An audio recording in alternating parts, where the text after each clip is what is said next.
We're bringing you boots on the ground insight from the ranchers, conservationists, and partners who are helping to preserve the best of the Golden State for generations to come.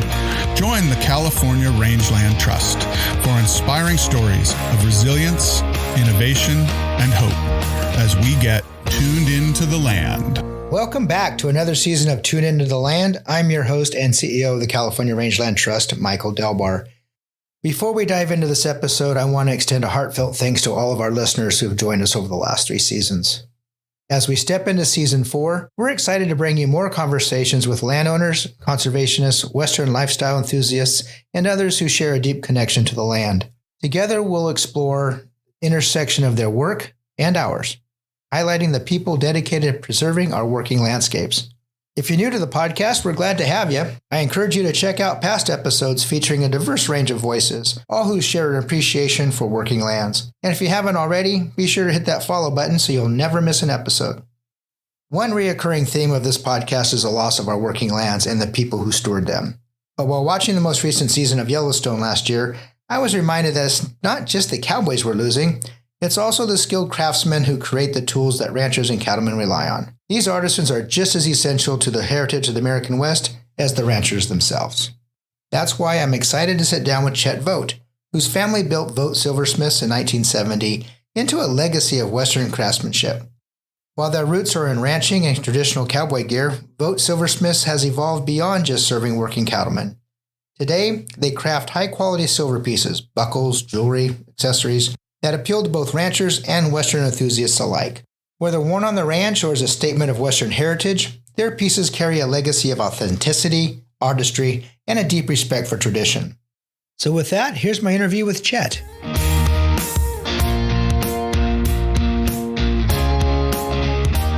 Today I'm sitting here with Chet Vogt to talk about how his family's ranching heritage has shaped their designs, the meticulous craftsmanship that defines Vogt Silversmiths, and the future of this time-honored tradition as it's passed down to the next generation of craftsmen and designers.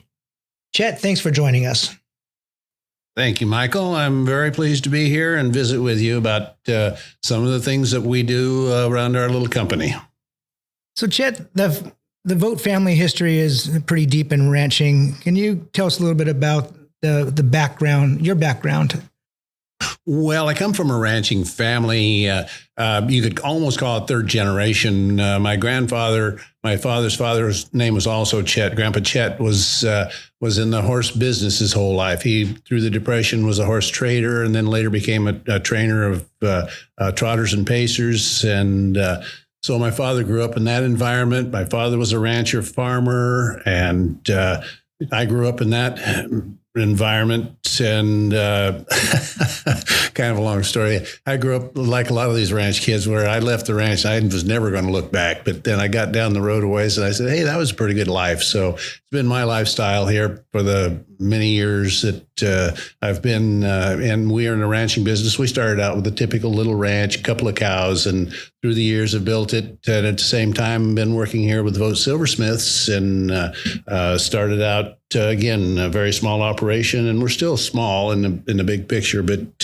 we do have a viable business here that works in silversmithing in the traditional Western manner. What got you started in the silversmithing? Well, I've had a propensity for design and art since I was probably young, just always doodling and drawing. And then in the late 60s, my father retired from the farming ranching business during tough times and was traveling in Mexico, found a source for silver bits and spurs. We started out in the bit and spur business, and I was working for Farm Credit at the time and saw an opportunity to get involved in a business other than just receiving a paycheck. And so we expanded from the bit and spur business into the silversmithing business. My brother eventually took over the bit and spur business, where we are exclusively now in the silver side, predominantly in jewelry. We started out in all of the different saddlery kinds of things and just Western tradition, but now we're almost exclusively on the personal adornment side. What's been some of the challenges you've faced building up this business? Challenges, my God! Around every corner has been a challenge. It's there's a number of challenges in any business, Michael. It's competition, it's quality, it's personnel, it's marketing, the whole gamut of running any small business and trying to grow. And they're all challenges, but the key is having the right people around you that can work with these challenges. And that's where we've been very fortunate. We've got an excellent group of people, both in the shop and in the office, that pretty much run the company. I've heard you use the phrase old world techniques in describing the work that you all do. What's that mean in the silversmithing business? Well, there's two ways to look at building a product, Michael. Number one is building it by hand. Number two is building it with a machine. And we build things basically the same way today that it's been done for decades, if not for centuries. We build things one at a time by hand. We use some machinery pieces to help stamp out base pieces, but everything we do is finished by hand, whether it's the soldering, the engraving, the buffing, the whole process. In a buckle, there's typically about 20 different steps that it goes through, and they are all done by hand, as opposed to being machine made where they're stamped out. You have a finished product that's probably plated and it's represented as silversmithing, but it is not truly silversmithing. Silversmithing is done by hand, and we still use the hand saws, hand engraving, same soldering processes that have been used for a long, long time. But that allows us to maintain the quality that we want as Vogt Silversmiths, and that's really been our key factor. Well, as someone who has purchased a number of your pieces, I can attest to the quality. It is just beautiful work, and that durability of the jewelry. I sport a very custom Vogt buckle. I'm wearing it right now, and I'm proud to have that on. It's just, it gets attention. People notice it, and they notice all your jewelry. And it's really something that I think is a testament to your quality of the craftsmanship. But where do your designs come from? What's your inspiration? Well, when you look at design, I've never had a formal design course. So everything I've learned to do is just kind of from scratch. But when you look at design, Michael, there are basically three concepts in design of our type of product: a straight line, a circle, and a square. Everything that you do is off of those three dimensions. You may squash the square or dent the circle or cut the circle or bend a straight line, but everything you do is based around those. So once you start with that, then you start looking at different concepts, different ideas, looking at all of the things that are already out there and saying, hey, how can I build something that fits into our philosophy that has kind of the same dimensions, the same look, the same direction? You know, we're not plagiarizing. We're not copying other things. I look at other designs for inspiration to build new product. Now, one place I've really kind of left behind, and I really rely on help from internal, the ladies in the house and so forth, is on the ladies' jewelry side. I'm a traditionalist. You know, we started out building conchos and putting bucking horses on them. And today's designs in the jewelry side, I get ideas from the people, and then I have to say, okay, I have an idea here. How do we build that? What are our limitations? What are our opportunities with an idea that comes from one of the people in house? And you know, on the buckle side, it's just it's really pretty easy. Once you get into it, you say, okay, hey, I like this. Is this big enough, small enough, whatever? I mean, it's just it's your creative side that allows you to take an idea and put it on paper, so that in the shop they can take that paper and build the product. And they need good information in order to build it. So that's my job, is making sure that the information that they have allows the shop to build the product. I'm not a craftsman. I don't sit at a table. I don't actually build the product, but I do give enough information where the people in the shop are able to build the product to what I have in my mind. You used a phrase a minute ago, your philosophy, designing to your philosophy. What is that philosophy? My philosophy is to maintain the integrity of the Western heritage.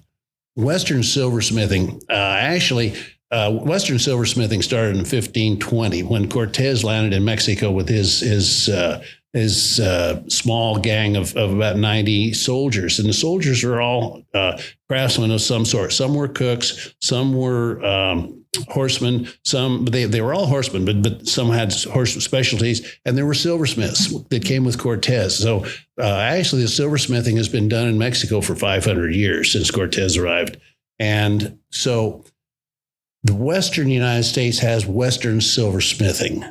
If you go east of the Mississippi, you have a whole different type of silversmithing. It's not handmade, hand engraved like we have here in the West. So maintaining the integrity of that Western heritage and still trying to build product for today's audience there's a crossover there. It's not hardcore Western. It's not cowboy stuff anymore.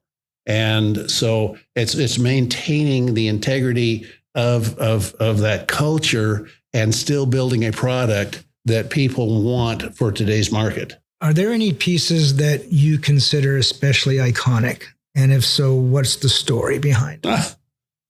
There's got to be something over the course of your career that really stands out, it's memorable. We've been doing this over 50 years, Michael, and to say one piece is particularly iconic. My God, there's been just so many good pieces. I mean, we've built pieces for the different presidents of the United States. But anyway,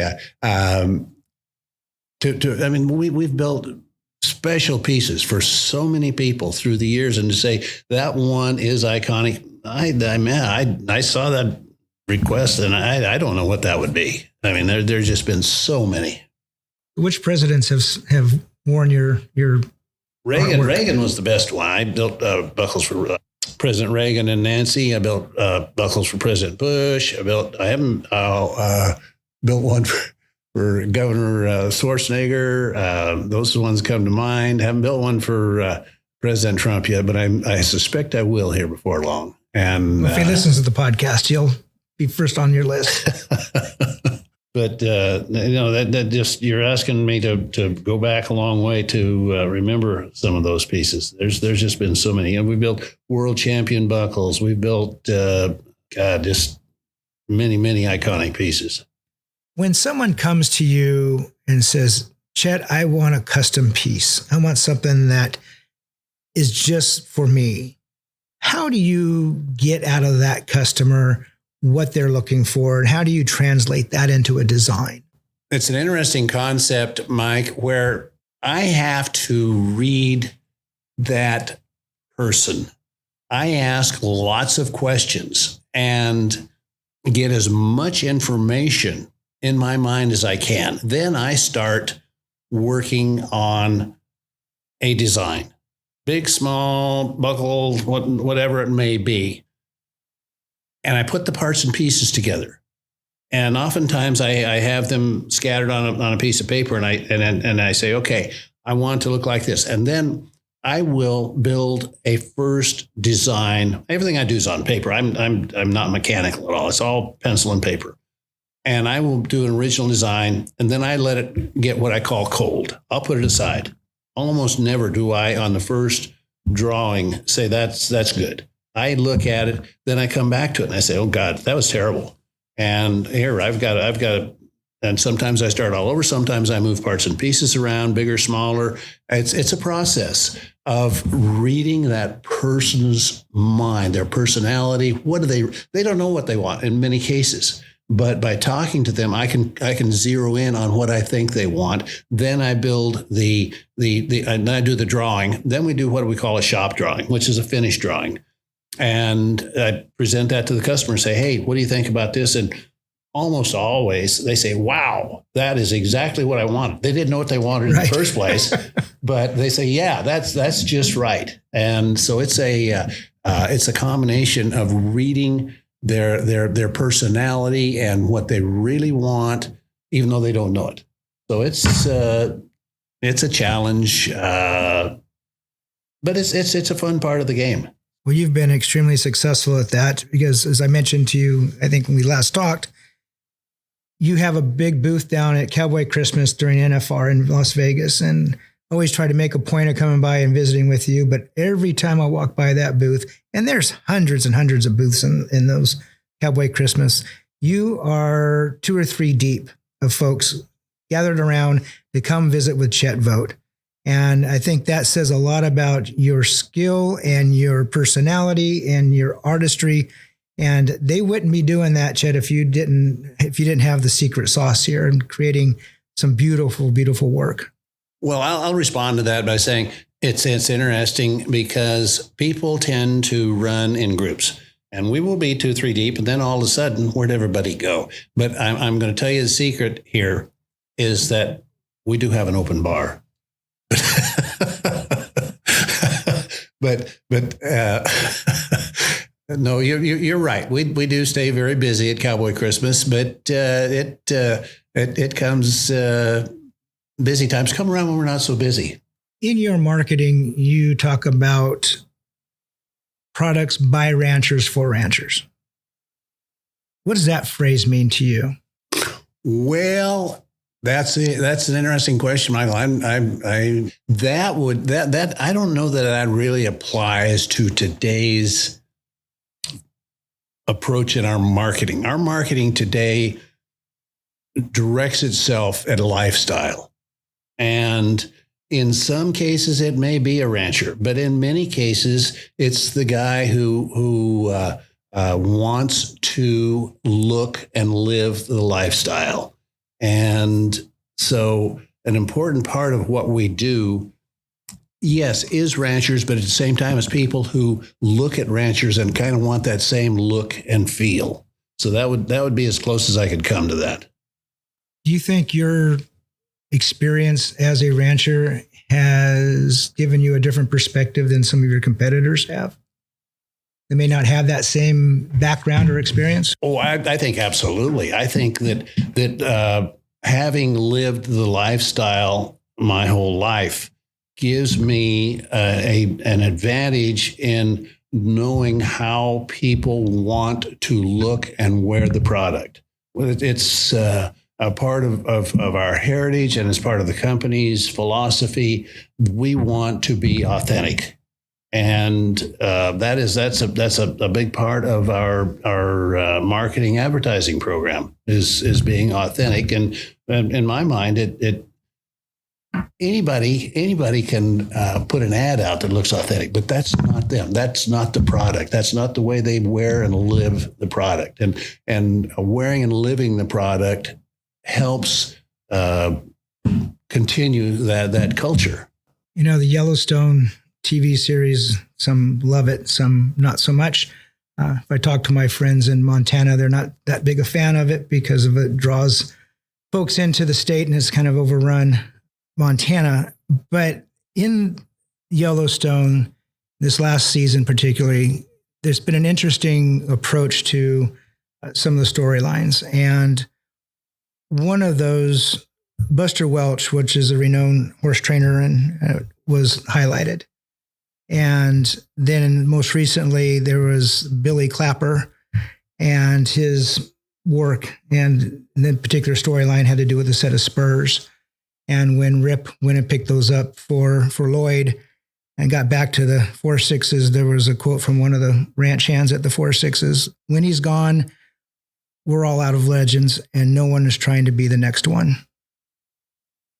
Do you see a decline in the skilled craftsmanship in the Western industry, or is it as strong as ever? A decline in the skilled craftsman in the Western industry.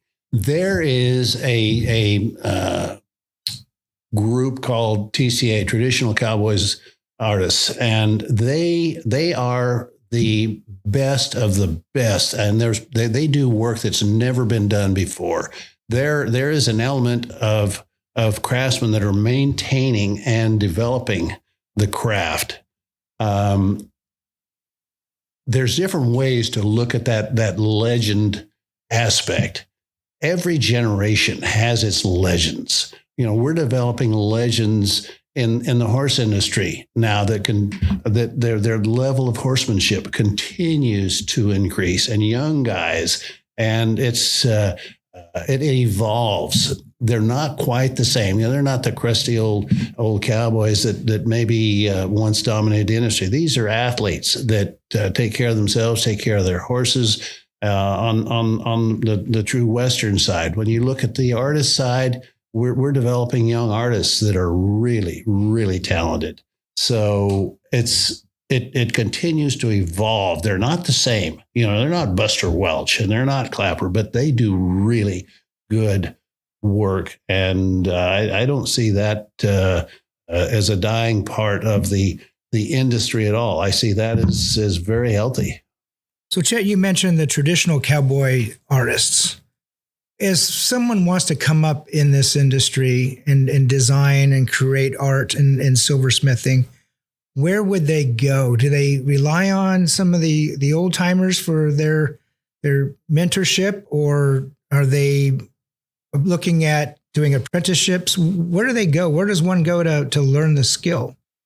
Well, typically, this is something where someone artistically wants to be involved, and they will start out working nights and weekends and whatever, and crafting. There are a few schools that are mainly in the bit and spur industry, but historically, what we call the old timers. Which I probably am one now, but historically, the old timers would not share a secret with a young person. They would take it to their graves before they would tell someone a secret, unless they happened to have an apprentice that they would take on and mentor them, which occasionally happened. But it's now where this younger generation don't mind sharing things with each other. And that's how they've been able to develop their skills to a much higher level. And it's a tough, tough journey. I don't care what artistry field you are in, whether you're painting or sculpting or doing silversmithing. It's really, really hard to make a living and get ahead. And the really talented ones over years will generate that audience where they can sell their product at a good value. And I can think of a few of them that do and do it quite well. But there are many young ones coming on, aspiring to get to that level where they really have to have a job to sustain themselves or do something until they can get to a point where their work is unique enough and in demand where they can make a living. So it's really, really difficult for these young people to become at a high level. It's a pyramid effect, and it's pretty broad at the bottom and pretty narrow at the top. It's not much different than the ranching business itself. Absolutely. Not much different than the ranching business. You mentioned Western enthusiasts, and when we talk about the work that the Rangeland Trust does to protect and conserve these working ranches throughout the state. And you have the ranching community and you have the Western enthusiast community. I assume you're primarily marketing to that enthusiast community, those that look at the Western traditions and the Western cultures. They may not be out there pulling calves and marking and branding every year, but they admire the style and that culture. How do you see a link between the work that Rangeland Trust does in protecting and conserving these working ranches and those that are your customers or those looking to admire and be that enthusiast of the Western culture? Well, there's a number of different answers here, Michael. Number one, if you have a rancher out here that has a wonderful program, a beautiful ranch that is eligible for the Rangeland Trust to come in and work with them, this rancher in some cases has scraped by their entire lives. They're what's called land poor. They have a really nice ranch that's worth a lot of money, but not much cash flow.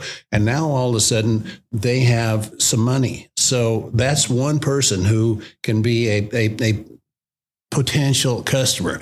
But the traditional ranching industry is still a major part of the people that we market to.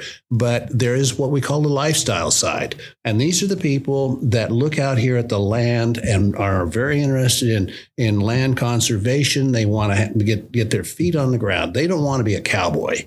They want to be a part of the industry. And again, they are very interested, if they're going to make that kind of investment, in sustainability of the land. They want to work in conserving this land that they now hopefully have learned to love for the future. And so therein would be the nexus to what I call PFP, people from the pavement, who now have become worked into the land environment and want to be part of that culture. And they then look and say, hey, I want to look like this. I want to be comfortable in that lifestyle. I'm not going to go out there and wear my Gucci shoes and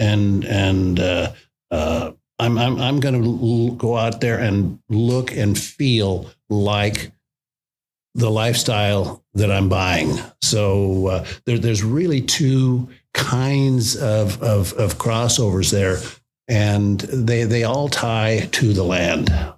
Well, other than Las Vegas in December, where else can folks find Vogt Silversmith products? On VogtSilversmiths.com, we have an excellent presentation on the internet, and it's a friendly place to come and visit, look at the pictures, and then able to communicate with people in-house. So VogtSilversmiths.com. What else is on that website? You tell any of the history? We are doing a lot of blogs. We're doing a lot of informational things out there that some people find of interest, strangely enough. And so the blogs are a good way to look at who we are, what we're doing, and some of the exciting new things that are out there. So, Chet, thank you so much for taking some time. I know you are extremely busy. We're here in your shop in Woodland, and it is a pleasure to have the opportunity to sit down and visit with you and learn more about the work you do and your inspiration, and look forward to continuing to acquire more pieces as we go. And thanks for everything you're doing for the Western culture and the artistry. Well, Michael, I will say to you, thank you so much for taking the time to come by and visiting with our little operation here, you and the lovely crew with you. And welcome back anytime. Glad to have you. Thank you, sir. We hope that you enjoyed this conversation with Chet. If you're interested in purchasing any of Vogt Silversmith's beautiful pieces, Vogt is spelled VOGT. So visit VogtSilversmiths.com. You can also follow them on social media at Vogt Silversmiths. And with that, we're closing the gate on the first episode of Season 4. As we continue this journey through the season, we want to remind you that your feedback matters. So please share your thoughts by leaving a comment or a review. Let us know what you enjoyed, what topics you'd like us to dig into, and suggestions for future guests. Don't forget to hit that follow button to ensure that you're notified when new episodes drop. And of course, if you'd like to support our mission, visit our website at rangelandtrust.org. There, you can make a donation or check out the Get Involved tab to learn more about upcoming events and conservation projects. Thank you for listening, and until next time.